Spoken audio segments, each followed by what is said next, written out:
மோடி முன்னாடி எல்லாம் கையிட்டு நிற்கிற மாதிரி ஆயிட்டார். எவ்வளோ பெரிய ஆளாக இருந்தாலும் என்ன வந்து பார்க்க சொல்லுங்கன்னு சொன்ன ராமதாஸ். அதிமுக கூட்டணியா, எந்த கூட்டணியா, யாராக இருந்தாலும் என்ன வந்து பாரு, நான் போய் பார்க்க மாட்டேன். கும்பமணி காடு வெட்டி குருவை கைவிட்டாங்க, வேல்முருகனை கைவிட்டாங்க, இப்படி பல தலைவர்களை வந்து கைவிட்டு தூக்கி போட்டாங்க.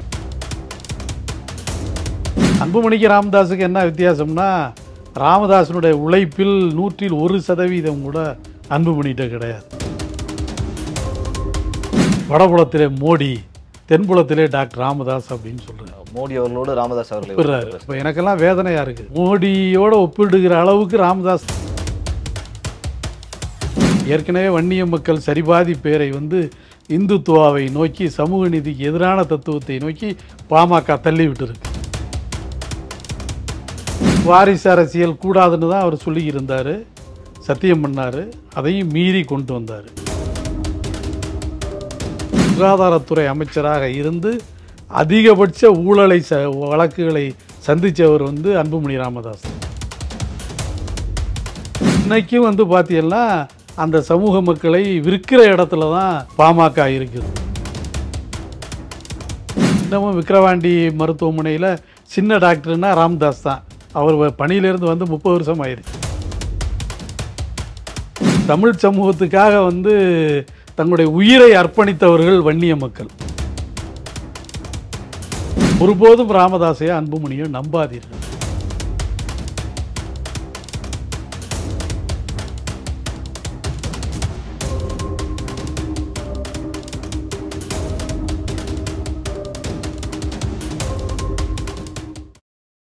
அக்காடு வாய்ஸ் நேயர்களுக்கு பிரபாகரனின் அன்பு வணக்கம். இன்றைய அரசியல் களம் நிகழ்ச்சியில் நம்மோட இணைந்திருக்கிறார் தமிழக மக்கள் ஜனநாயக கட்சியினுடைய தலைவர் KM ஷரீஃப் அவர்கள்.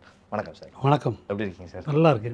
பரபரப்பான அரசியல் சூழலில் அரசியல் சார்ந்த விஷயங்கள், ஒவ்வொரு கட்சிகள் சார்ந்த தேர்தல் பணிகள்லாம் தொடங்கி நடைபெற்று இருக்கிறது. உங்களிடமிருந்து நான் நேரடியாக இந்த விஷயத்திலிருந்து தொடங்கணும்னு நினைக்கிறேன். ஏன்னா பாமகவில் தொடர்ந்து 7 ஆண்டுகள் நீங்கள் இளைஞர் அணியினுடைய தலைவராக அன்புமணி அவர்களுக்கு முன்னாலேயே பணியாற்றி இருக்கிறீர்கள். பாமகவோட நிறைய தொடர்பில் இருந்தவர்கள். பாமக அப்படிங்கிற ஒரு கட்சி தமிழகத்தில் தொடங்கப்பட்டதற்கான முக்கிய காரணம் என்ன? அந்த நகர்வு, அந்த கொள்கையிலேயே இன்னும் பயணிக்கிறார்களா பாமக? அதாவது முதலாவது, வன்னிய சமூக மக்களுடைய அரசியல், சமூக, பொருளாதார அந்த 3 தளங்களிலும் அவர்களுக்கான உயர்வு என்பது எட்டவில்லை என்பதைத்தான் டாக்டர் ராமதாஸ் வன்னியர் சங்கமாக உருமாற்றி, ஏற்கனவே வன்னியர் சங்கம் தொடர்ச்சியாக இருந்துச்சு ஒரு 100 ஆண்டுகளுக்கு மேலாக. அது வலிமை இழந்து போயிருந்தது. அப்படி வலிமை இழந்திருந்த வன்னியர் சங்கத்தை ஒரு வலிமை மிக்க பேரமைப்பாக மாற்றுவதற்கான ஒரு கடும் முயற்சியை டாக்டர் ராமதாஸ் எடுத்தார். அன்றைக்கு அவர் ஒரு அரசு மருத்துவராக இருந்தாலும் கூட மாலை நேரங்களில் கிராமமாக போய் பெட்ரோமாக்ஸ் லைட்லேருந்து அரிக்கன் லைட் வரை, ஏன்னா இப்போ இருக்கிற மாதிரி நவீன வசதியெல்லாம் அன்றைக்கி இல்லை. 83, 84, 87, 88 வரையுமே. அப்போ அரிக்கன் விளக்கில் தான் வந்து வன்னிய சமூக மக்கள் இருக்கிற கிராமங்களுக்கு போய் அந்த மக்களை அரசியல் ரீதியாக தயார் செய்தார். சமூக ரீதியாக தயார் செய்தார் என்பதை தாண்டி அரசியல் ரீதியாக அவர்களை தயார் செய்தார். அதில் கிட்டத்தட்ட அவர் வெற்றியும் பெற்றார். வன்னியர் சங்கம் வந்து ஒரு பலம் பொருந்திய அமைப்பாக இன்றைக்கு மாறியது. தொடர் சாலை மறியல் போராட்டத்தை அவர்கள் முன்னெடுத்தார்கள். ஒரு நேரத்தில் திமுகவினுடைய தலைமை அலுவலகம் அண்ணா அறிவாலயம் திறப்பு விழா நடத்தி முடித்துவிட்டு திமுகவினரே வீடுகளுக்கு திரும்ப முடியாத நிலைமை அன்றைக்கு இருந்தது. ஏன்னா எல்லா இடங்களிலேயும் மறியல், எந்த இடத்துலையும் போக்குவரத்து இல்லை. தமிழ்நாட்டிலேயே வந்து ஒரு இந்திய எதிர்ப்பு போராட்டத்திற்கு பின்னால் 67க்கு பின்னால் 65, 66க்கு பின்னால் வந்து ஒரு வலிமை வாய்ந்த மக்கள் போராட்டம் என்பது வன்னியர்களுடைய போராட்டம்தான். அதை வன்னியர் சங்கம் முன்னெடுத்தது. அதற்கு தலைவராக என்று சொல்வதை விட, நான் அப்போவே வந்து தலைவர் பதவியெல்லாம் வேணான்னு தான் அவர் இருந்தார். அவர் தான் முன்னெடுத்தார். வன்னிய சமூக தலைவர்கள் ஏராளமான பேர் அதில் பங்கேற்றார்கள். கிட்டத்தட்ட 21 பேர் அந்த தொடர் சாலை மறியல் போராட்டத்திலே படுகொலை செய்யப்பட்டார்கள் காவல்துறையால். அப்படிப்பட்ட தியாகங்களை செய்து 89 அது பாட்டாளி மக்கள் கட்சியாக மாற்றப்பட்டது. வன்னியர் சங்கம் உள்ளிட்ட ஏராளமான பிற்படுத்தப்பட்ட சமூக அமைப்புகள் இணைந்து அந்த அமைப்பை உருவாக்கினார்கள். அது அரசியல் கட்சியாக மாறியது. பாட்டாளி மக்கள் கட்சி உருவாவதற்கு முன்பாகவே பாட்டாளி கட்சி என்கிற பெயரிலே அவர்கள் தேர்தலை சந்தித்தார்கள். ஆனால் பெரிய அளவு வெற்றி பெறலை. அப்புறம் பாட்டாளி மக்கள் கட்சியாக உருவானது 91 அவர்கள் வந்து சட்டமன்ற தேர்தலில் அப்பொழுது பன்ருட்டி ராமச்சந்திரனும் பாமகவில் இருந்தார். ஒரு சட்டமன்ற உறுப்பினரை தனித்து நின்று அவர்கள் பெற்றார்கள். பன்ருட்டி ராமச்சந்திரன் கூட யானையில் ஏற்றிட்டு வந்தாங்க. ஏன்னா யானை அப்பொழுது பாமகவினுடைய சின்னம்.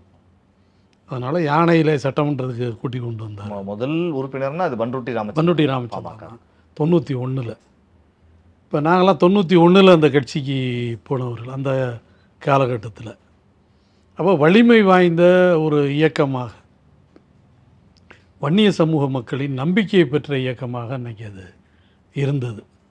அவர் 4 சத்தியங்களை வந்து ராமதாஸ் முன்வைத்தார். வன்னியர் சங்கமாக இருக்கிற போதும், பாட்டாளி மக்கள் கட்சியை உருவாக்குகிற போதும், ஒருபோதும் நான் வந்து இந்த கட்சியில் வந்து எந்த பொறுப்பும் எடுத்துக்க மாட்டேன், என்னுடைய வாரிசுகள் யாரும் இந்த கட்சிக்கு வரமாட்டாங்க, நான் சட்டமன்ற உறுப்பினராகவோ நாடாளுமன்ற உறுப்பினராகவோ ஆக மாட்டேன், எந்த இடத்துக்கு பொதுக்கூட்டத்துக்கு போனாலும் என்னுடைய சொந்த செலவில் தான் போவேன், யார்கிட்டையும் காசு வாங்க மாட்டேன், இந்த 4 சத்தியங்களை நான் மீறினால் என்னை முச்சந்தியிலே நிற்க வைத்து சவுக்கால் அடியுங்கள் அப்படிங்கிற பிரச்சாரத்தை தொடர்ச்சியாக டாக்டர் ராமதாஸ் முன்வைத்தார். ஒரு 96, 97 வரையுமே இந்த சத்தியங்களை கடைபிடித்தார் அவர்.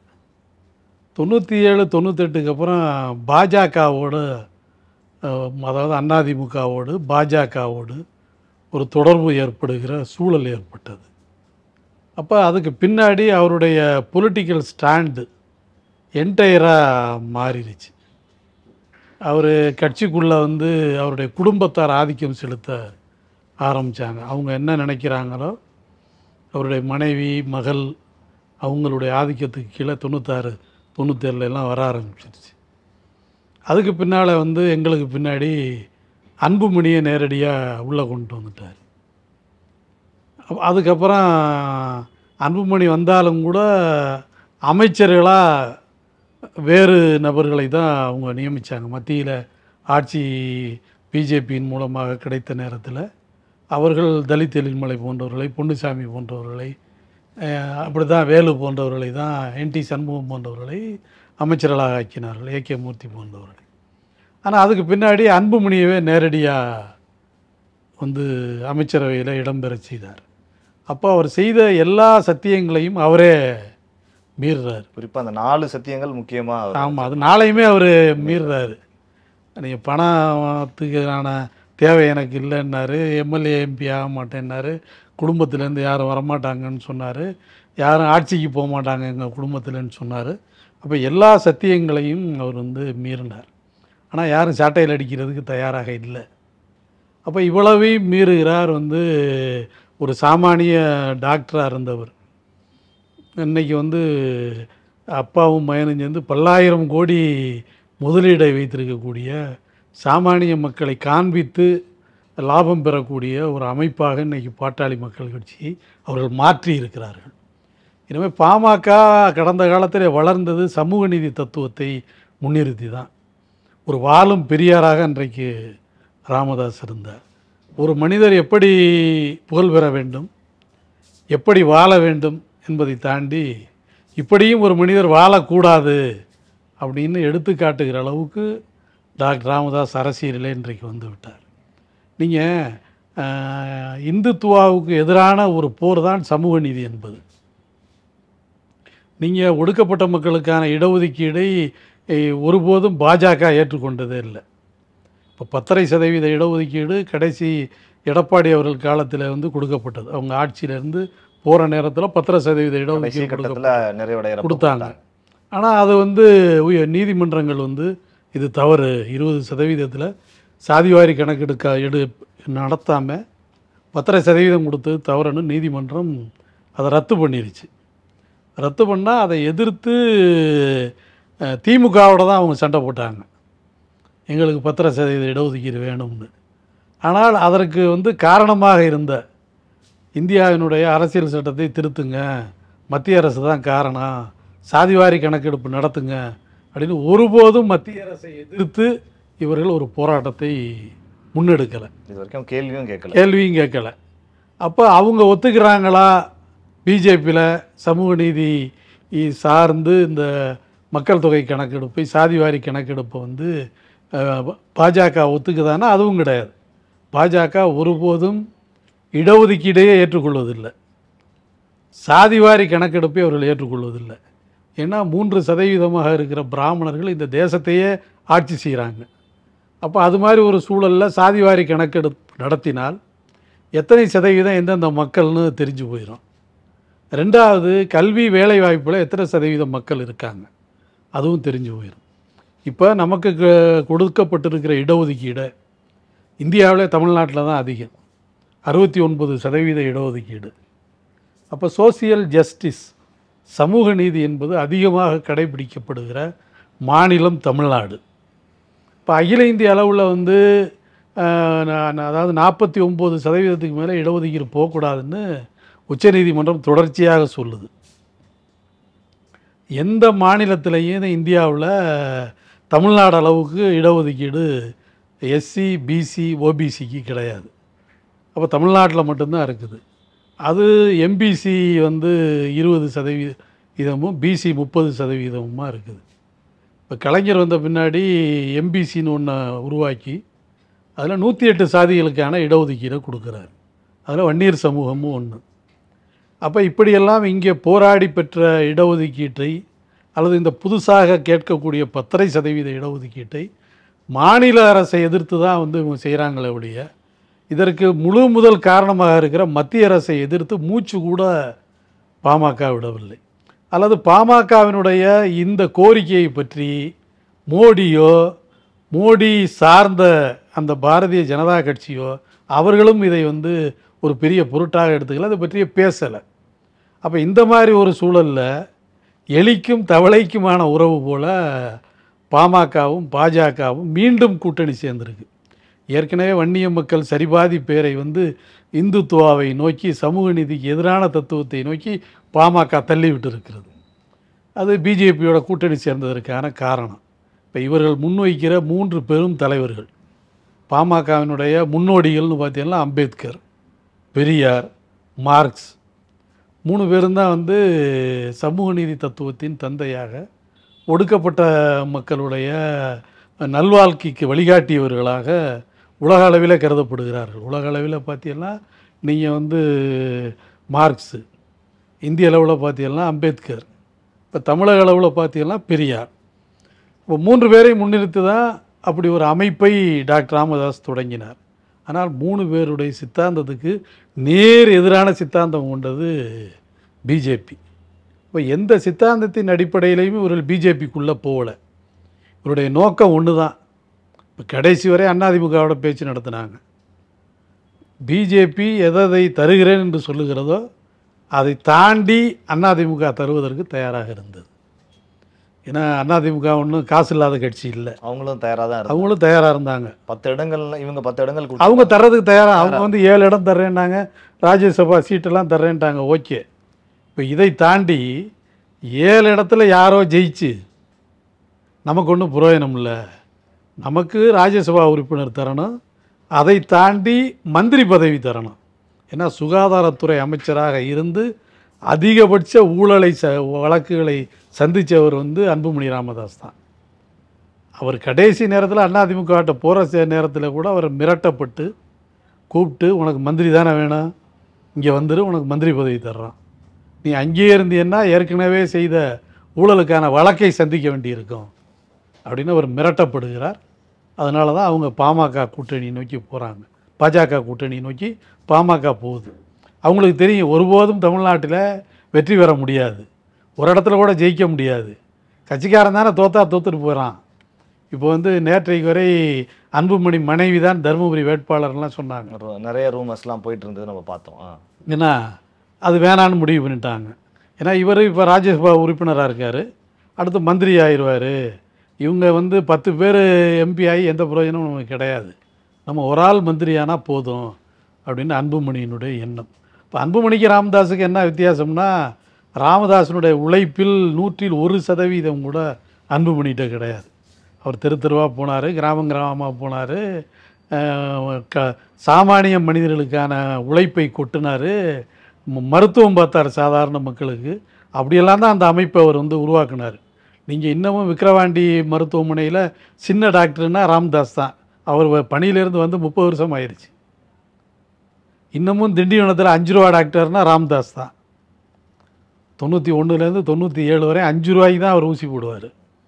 அதாவது ஊசியோடு சேர்த்து 5 ரூபாய்க்கு ஊசி, மருந்து, மாத்திரை எல்லாம் கொடுக்குற ஒரு டாக்டர், ஒரு சமூக நலன் காக்கிற உண்மையான மருத்துவராக அன்றைக்கு இருந்தார்.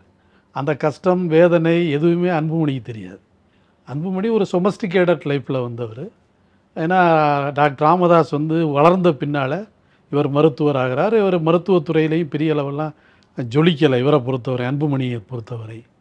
நேரடியாக அப்புறம் அரசியலுக்கு வந்துடுறாரு, மந்திரி ஆகிடுறாரு. எந்த கஷ்டமும் அவர் பட்டதில்லை. ஆனால் ராமதாஸ் பட்ட கஷ்டங்கிறது வேறு. எனக்கு கூட வந்து ஒரு வேதனையான சம்பவம் 2 நாளைக்கு முன்னாடி சேலத்தில் வந்து மோடி ஒரு கூட்டத்தை நடத்துகிறாரு, அதில் மோடி பங்கேற்கிறாரு, அந்த கூட்டணி கட்சி தலைவர்கள்லாம் பங்கேற்கிறாங்க. அப்போ அன்புமணி என்ன பேசுகிறாருன்னு சொன்னால், 2 சமூக நீதி காத்த தலைவர்கள், சமூக நீதிக்காக போராடியவர்கள், வடபுலத்திலே மோடி, தென்புலத்திலே டாக்டர் ராமதாஸ் அப்படின்னு சொல்கிறாரு. மோடி அவர்களோடு ராமதாஸ் அவர்கள் ஒப்பிடுறாரு. இப்போ எனக்கெல்லாம் வேதனையாக இருக்குது. மோடியோடு ஒப்பிடுகிற அளவுக்கு ராமதாஸ் தரம் தாழ்ந்தவர் இல்லை. உண்மையிலே இன்னைக்கு வந்து அவர் வழிமாறி இருக்கலாம், அல்லது வந்து பணத்தை நோக்கி நகர்ந்திருக்கலாம், மக்களை பற்றி கவலைப்படாமல் இருக்கலாம். ஆனால் அவர் நீண்ட நாட்கள் அவருடைய போராட்டம் இருக்குதுல்ல, அவருடைய சமூக நீதிக்கான அந்த நோக்கமும் அந்த போராட்டமும் இன்றைக்கு வரை மறக்க முடியாது. நீங்கள் வன்னியர்களுக்கு வந்து 108 வன்னியர் உள்ளிட்ட 108 சாதிகளுக்கு இடஒதுக்கீடு கிடைச்சுன்னா அது பாமகவினுடைய பெரும் போராட்டம் தான். அப்படியெல்லாம் போராட்டம் செய்தவர், சிறைச்சாலைக்கு போனவர், வீதியில் நின்றவர், பல போராட்டங்கள் அடி உதை வாங்கியவர். இன்றைக்கு வரையும் பாமகவினுடைய வீரம் செறிந்த போராட்டங்கள் எந்த கட்சியும் நினச்சி கூட பார்க்க முடியாது. இன்றைக்கி நடத்த முடியாது, அது வேறு. திராவிட கட்சிகள் கூட அதை இன்றைக்கி பாமகவே நடத்த முடியாது. ஏன்னா தலைவர்கள்லாம் சோரம் போயிட்டாங்கன்னு மக்களுக்கு தெரியும். ஆனால் அப்படிப்பட்ட ஒரு பெரிய ஒரு போராட்ட கட்சி அதனுடைய நிறுவனராக இருந்தவர், அவரை மோடியோடு ஒப்பிடுகிற ஒரு மட்டரகமான வேலையை அன்புமணி ராமதாஸ் செய்தார். எங்களை போன்றவர்களுக்கெல்லாம் அது வருத்தம். அப்படிப்பட்ட ஒரு மகத்தான தலைவராக இருந்தவர் இன்றைக்கி வந்து இப்படி ஆயிட்டார். மோடி முன்னாடியெல்லாம் கையிட்டு நிற்கிற மாதிரி ஆயிட்டார். எவ்வளோ பெரிய ஆளாக இருந்தாலும் என்ன வந்து பார்க்க சொல்லுங்கன்னு சொன்ன ராமதாஸ்.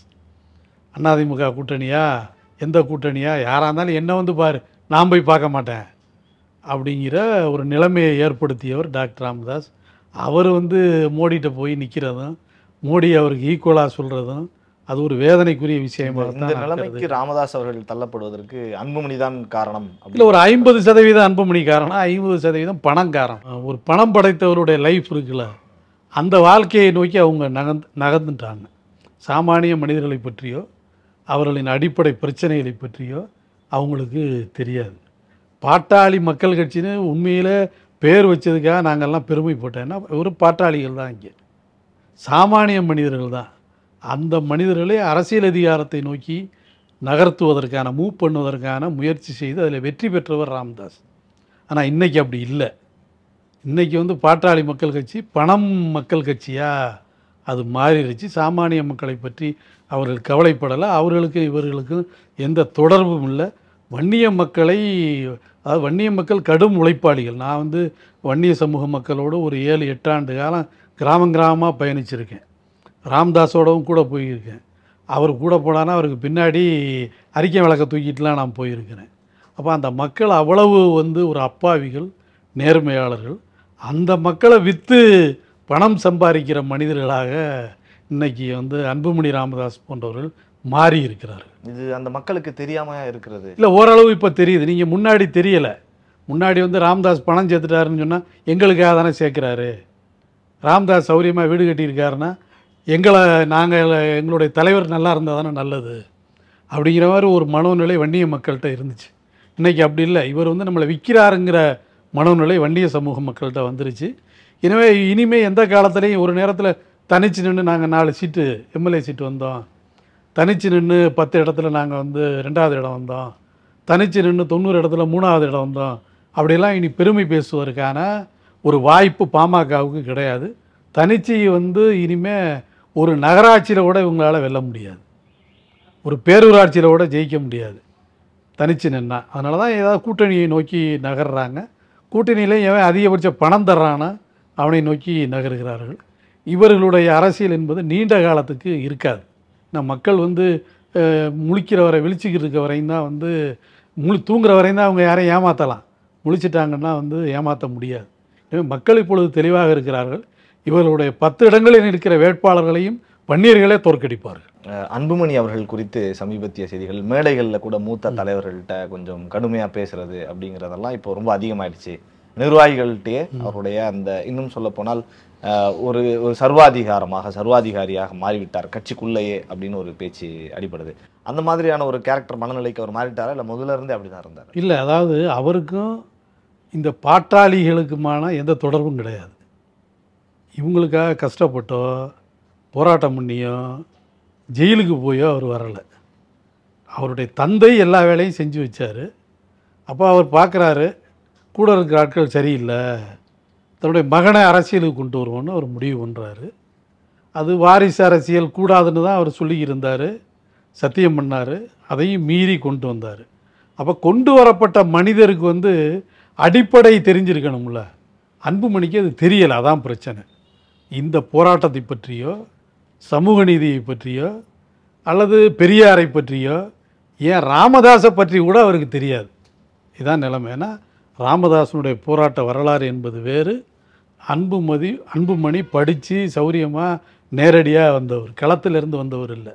அதனால் பெரிய தலைவர்களோட அரவணைப்போ அவர்களை அவங்களுடைய உழைப்பை பற்றியோ, இன்றைக்கி பேராசிரியர் தீரன் இருக்கார், அங்கே தான் இருக்கார், வந்துட்டு போயிட்டார். ஜி.கே. மணி இருக்கார், இது மாதிரி நிறைய மூத்த தலைவர்கள் இருக்காங்க. யாருக்கும் எந்த மரியாதையும் பாட்டாளி மக்கள் கட்சியில் கிடையாது. அடி வாங்கினவன், உத வாங்கினவன், ஜெயிலுக்கு போனவன், குண்டர் சட்டத்தில் உள்ளே இருந்தவன் பல பேர் இருக்காங்க அங்கே.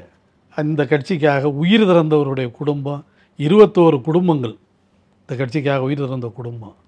குண்டர் சட்டத்தில் ஜெயிலுக்கு போனவங்க, மாதக்கணக்கில் ஜெயிலுக்கு போனவங்க, தடாவில் ஜெயிலுக்கு போனவங்க, இவங்கெல்லாம் அந்த கட்சியில் இருக்கிறாங்க. அவர்களுக்கெல்லாம் எந்த மரியாதையும் அந்த கட்சியில் இல்லை. அவர்களை மரியாதைக்குரிய மனிதர்களாக கூட அன்புமணி நடத்துவதில்லை. எனவே அவங்கெல்லாம் எப்படின்னா ஒதுங்கியிருப்பாங்க, அப்புறம் வந்து ஒரு எதிரான மனநிலைக்கு வந்துடுவாங்க.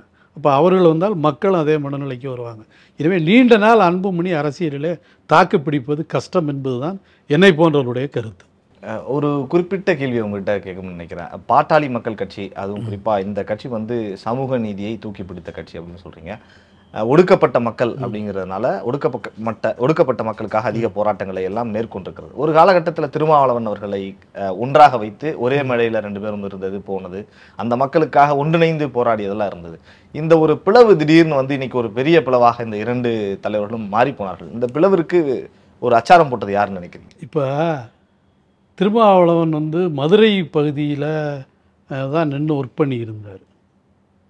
வட தமிழ்நாட்டுக்கு அவர் வரலை. வட தமிழ்நாட்டில் எல்இபின்னு சொல்லக்கூடிய இளைய பெருமாள், அன்னைக்கு காங்கிரஸ் கட்சியினுடைய தலைவராக இருந்தவர், தலித் சமூகத்தை சார்ந்தவர். அதற்கு பின்னால் வந்து ஷெட்யூல்டு இன விடுதலை இயக்கம் அப்படிங்கிற ஒரு அமைப்பை உருவாக்குனவர். மனித உரிமை கட்சின்லாம் வச்சுருந்தார். அதை அப்புறம் ஷெட்யூல்டு இன விடுதலை இயக்கமாக மாற்றினார். பெரிய மக்கள் செல்வாக்குள்ள ஒரு தலைவர். அவருக்கும் டாக்டர் ராமதாஸுக்கும் ஏராளமான முரண்பாடு வந்துக்கிட்டே இருந்துச்சு.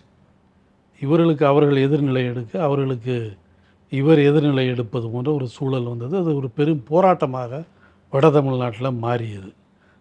வன்னியர் வர்சஸ் ஆதி திராவிடர் பிரச்சனையாக அது மாறியது. இவர் எவ்வளவோ பேசி பார்க்குறாரு. வன்னியர் சங்கத்திலேருந்து பாட்டாளி மக்கள் கட்சியாக மாறினதுக்கு பின்னாடி அவரோட ஒரு தேர்தலில் கூட்டணி எல்லாம் வைக்கிறார் எல்இபியோட. அப்படி கூட்டணி வச்சு இவர்களால் வந்து ஒற்றுமையாக இருக்க முடியலை. அப்போ எல்இபிக்கு ஒரு ஆல்டர்னேட்டிவ் ஃபோர்ஸ் வேணும் அப்படின்னு அவர் நினைக்கிறாரு. ஜெயலலிதாவினுடைய முதல் ஆட்சி காலத்தில் மதுரைக்கு ஒரு நிகழ்ச்சிக்காக வந்தவர். நாங்கள் தான் டாக்டர் ராமதாஸையும் சகோதரர் திருமாவளவனையும் ஒன்றாக பேச வச்சோம். ஒரே நிகழ்ச்சியில்.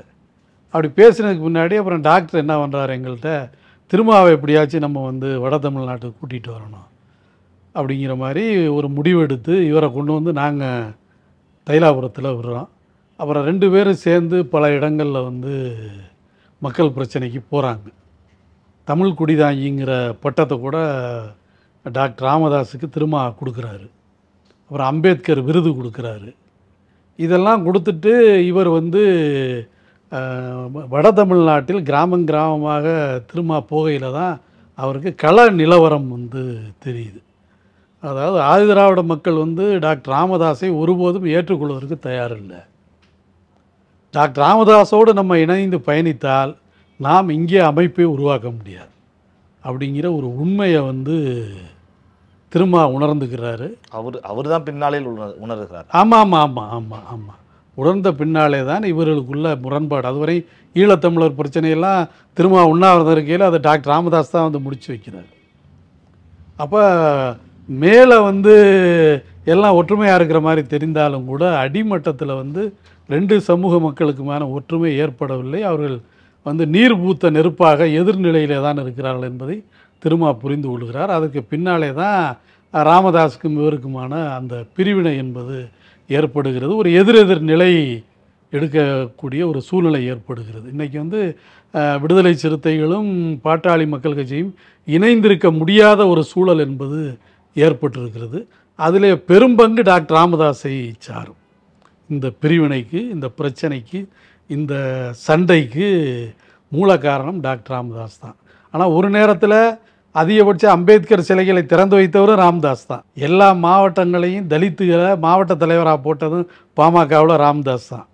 அப்படியெல்லாம் ஒரு முற்போக்கை நோக்கி நகர்ந்தார். அது கொஞ்ச நாள் தான் இருந்துச்சு.